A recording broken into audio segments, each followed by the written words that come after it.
आखिरकार भारत के प्रधानमंत्री, निर्लज्ज, निकम्मे और निर्दयी प्रधानमंत्री नरेंद्र मोदी को घुटनों पर आना पड़ा। मोदी जी डर गए कि धर्मेंद्र प्रधान के इस्तीफे के बाद अब मोदी जी के इस्तीफे की मांग पूरे देश में उठने लगी है। ये जेनजी जो तुम्हारी धर्मांधता में नहीं बहेगा, ये जेनजी जो तुम्हारे जहर का शिकार नहीं बनेगा, और आखिरकार धर्मेंद्र प्रधान को इस्तीफा देना पड़ा। बच्चों ने नरेंद्र मोदी से नाक रगड़वा दी और झक मारकर धर्मेंद्र प्रधान का इस्तीफा झटक लिया। अरे इस सरकार में ऐसा आंदोलन भी नहीं हुआ था जैसा हमारे बच्चों ने खड़ा किया, और इस आंदोलन के आगे सरकार झुकी। दोस्तों, एक गाना था, झुकती है दुनिया झुकाने वाला चाहिए। आप जानते नहीं इसके बाद क्या होने वाला है। यकीनन ये सरकार अब ध्यान भटकाने के लिए कुछ ना कुछ करेगी, क्योंकि ये बहुत बड़ी हार है। उस बेगैरत प्रधानमंत्री को जिसने 30 दिन तक बच्चों को एक तरीके से बंधक बनाकर रखा, उन पर लाठियां बरसवाई, लानत। आपको लगा था लाठियों से डर जाएंगे बच्चे, आपको लगा था एक बार पीट देंगे तो दोबारा ये बच्चे नहीं आएंगे, गलतफहमी थी आपकी। अब भारतीय जनता पार्टी को समझना पड़ेगा कि अब इस तरह की हरकतें नहीं चलेंगी। अब आप धर्मांधता में हिंदू मुस्लिम करके आप हमारा ध्यान नहीं भटका सकते।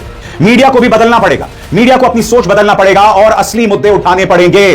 आखिरकार भारत के प्रधानमंत्री, निर्लज्ज, निकम्मे और निर्दयी प्रधानमंत्री नरेंद्र मोदी को घुटनों पर आना पड़ा, धर्मेंद्र प्रधान को इस्तीफा देना पड़ा। तो एक दिन पहले तक टेलीविजन के जो निठल्ले, निर्लज्ज, निकम्मे चैनल चला रहे थे कि धर्मेंद्र प्रधान का इस्तीफा नहीं होने जा रहा है, केशव कुंज के सूत्रों के हवाले से बता रहे थे कि संघ ने कहा है धर्मेंद्र प्रधान किसी भी सूरत में इस्तीफा नहीं देंगे, वो सब के सब चुल्लू भर पानी में डूब मरे। छात्रों की एकता के आगे, नौजवानों की एकता के आगे, बच्चों की एकता के आगे नरेंद्र मोदी को घुटनों पर आना पड़ा है। बच्चों ने नरेंद्र मोदी से नाक रगड़वा दी और झक मारकर धर्मेंद्र प्रधान का इस्तीफा झटक लिया। यह पिछले 12 साल की सत्ता के हनक के बावजूद एक ऐसा विजय है, एक ऐसी जीत है जिस पर वाकई जश्न मनाने की जरूरत है। नाक रगड़कर धर्मेंद्र प्रधान ने इस्तीफा दिया है।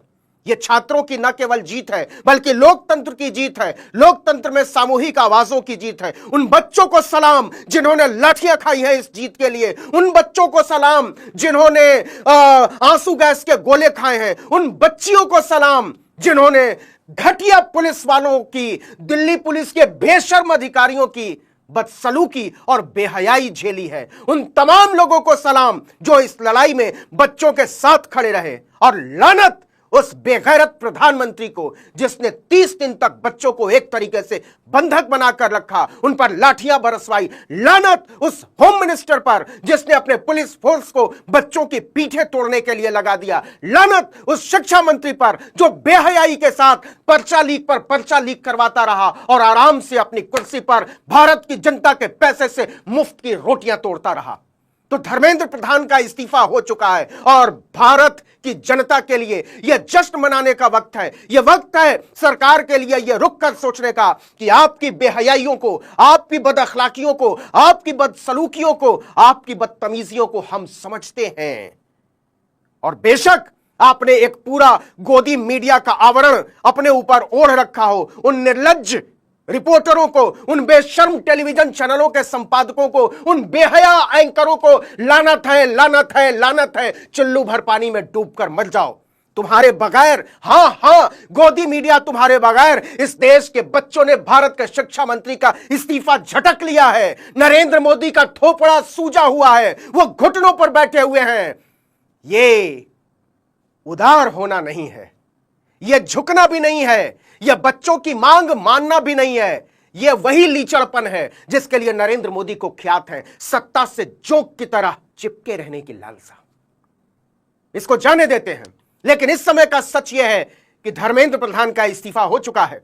धर्मेंद्र प्रधान शिक्षा मंत्री के पद से जा चुके हैं। जनता की छाती पर मूंग दल रहे, अभी तक मूंग दल रहे नरेंद्र मोदी, धर्मेंद्र प्रधान और अमित शाह की समझ में आ गया है कि इस देश के नौजवानों से टकराने का अंजाम क्या होता है। यह समझ में आ गया है भारतीय जनता पार्टी के उन तमाम नासूरों को जो गोदी मीडिया के दम पर समझ रहे थे कि वो कुछ भी बकेंगे, वो कुछ भी कहेंगे, वो कुछ भी करेंगे और इस देश में कोई बदल नहीं हो सकता है। शर्म आनी चाहिए उस तमाम गठजोड़ की जो दौलत, मीडिया और सत्ता की टिकड़ी है, उस गठजोड़ को शर्म आनी चाहिए नौजवानों की टोलियों के दमन के लिए कि नरेंद्र मोदी सरकार फाइनली झुक गई और धर्मेंद्र प्रधान का इस्तीफा हो गया। धर्मेंद्र प्रधान ने ट्विटर पर अपना इस्तीफा पोस्ट किया और कहा कि पिछले 10-12 दिनों से जो हो रहा है उससे मेरा मन बहुत दुखी है वगैरह वगैरह बक सब लिखा। लेकिन असल चीज जो है वो ये है कि धर्मेंद्र प्रधान ने फाइनली इस्तीफा दे दिया। मोदी जी डर गए कि धर्मेंद्र प्रधान के इस्तीफे के बाद अब मोदी जी के इस्तीफे की मांग पूरे देश में उठने लगी है। मुंबई में जबरदस्त भीड़ आई है, आज बिहार में आंदोलन हुआ, उसमें हिंसा भी हुई, और दिल्ली में इंटरनेट बंद होने के बावजूद, खाना बंद करने की मतलब जोमेटो स्विगी का खाना बंद करने के ऐलान के बावजूद, दुनिया भर की पुलिस, सीआरपीएफ और जाने क्या क्या लगाने के बावजूद यहां के बच्चों ने जो ताकत दिखाई है, मैं सलाम करता हूं इन बच्चों को, मैं सर झुकाता हूं इन बच्चों के सामने कि इनकी जिद के आगे एक ऐसी सरकार को झुकना पड़ा जिसके नेता मंत्री कहा करते थे कि इस सरकार में इस्तीफा नहीं होता है। अरे इस सरकार में ऐसा आंदोलन भी नहीं हुआ था जैसा हमारे बच्चों ने खड़ा किया, और इस आंदोलन के आगे सरकार झुकी। सब करके मोदी जी ने देख लिया, 20 तारीख को लाठी चलवाई। हमारे दोस्त हैं प्रशांत टंडन, उन्होंने एक बड़ी खूबसूरत बात लिखी है कि भाई हमारी पीढ़ी तो पिट पिट के बड़ी हुई थी, हमारे माँ बाप को जब प्यार दिखाने का मन करता था तो 2 थप्पड़ लगा देते थे, लेकिन ये जो पीढ़ी है इनको बड़े नाजों से पाला गया है। हमने अपनी बेटियों पर कभी, अपने बच्चों पर कभी हाथ नहीं चलाए, और इन बच्चों पर जब 20 तारीख को लाठियां चली, जब हम लोगों ने देखा कि हमारे वो बच्चे जिनको हमने नाजों से पाला है उनको पुलिस बर्बरता से मार रही है, तो बर्दाश्त नहीं हुआ। सोनम वांगचुक, अभिजीत दीप, सौरभ दास, सबका शुक्रिया, किसी से कोई शिकायत नहीं है, जो शिकायत होगी बाद में करेंगे। दुख बस इतना है कि ये लोग साथ में खड़े नहीं थे, लेकिन छोड़ दीजिए, उस पर बाद में बात हो जाएगी। मोमबत्तियां लेकर मसाल जुलूस जैसा मशाल जुलूस हर जिले में निकलेगा, वो निकलना है, लेकिन उसके पहले ही सरकार झुकती है, और सरकार झुककर धर्मेंद्र प्रधान का इस्तीफा दिलवा देती है। नरेंद्र मोदी जी, अगर बच्चों पर लाठी चलाने से पहले आपने यह कर दिया होता तो आज आपको इतनी गालियां नहीं सुननी पड़ती, आज आपके इस्तीफे की मांग गली गली में नहीं हो रही होती, आज बच्चों की माएं और उनके बाप सड़क पर आकर आपका इस्तीफा नहीं मांग रहे होते, लेकिन आप लोग तो अड़े हुए थे। यह नई पीढ़ी है जो आपके ही टाइम में पढ़ लिख कर बड़ी हुई है, इसने कांग्रेस का राज भी नहीं देखा है। इससे आप ये नहीं कह सकते कि कांग्रेस के जमाने में यह हुआ था। आपको लगा था लाठियों से डर जाएंगे बच्चे, आपको लगा था एक बार पीट देंगे तो दोबारा ये बच्चे नहीं आएंगे। गलतफहमी थी आपकी, ये आपकी गलतफहमी थी कि ये कोमल बच्चे दोबारा नहीं आएंगे। बच्चे तो आके कह रहे थे, अंकल आज भी लाठी चलाएंगे क्या? ये बच्चे पुलिस से कह रहे थे कि तुम्हें शर्म नहीं आती, किस मुंह से घर जाओगे और बच्चों को अपने मुंह दिखाओगे कि बच्चों को मार कर आए हो। ये बच्चे अपनी सफाई खुद कर रहे थे, ये बच्चे वहां पर एक दूसरे के खाने का ध्यान रख रहे थे, और रख रहे थे नहीं, रख रहे हैं। अभी जंतर मंतर खाली नहीं हुआ है, जंतर मंतर से जश्न के वीडियो जरूर आ रहे हैं जिनको देखकर मेरा मन एकदम खिला हुआ है। जो 12 साल की जेल बनाई गई थी, उस जेल को तोड़ दिया है इन बच्चों ने। जो 12 साल से ये एक परसेप्शन बनाया गया था कि विरोध नहीं किया जा सकता इस सरकार का, वो बिखर गया है।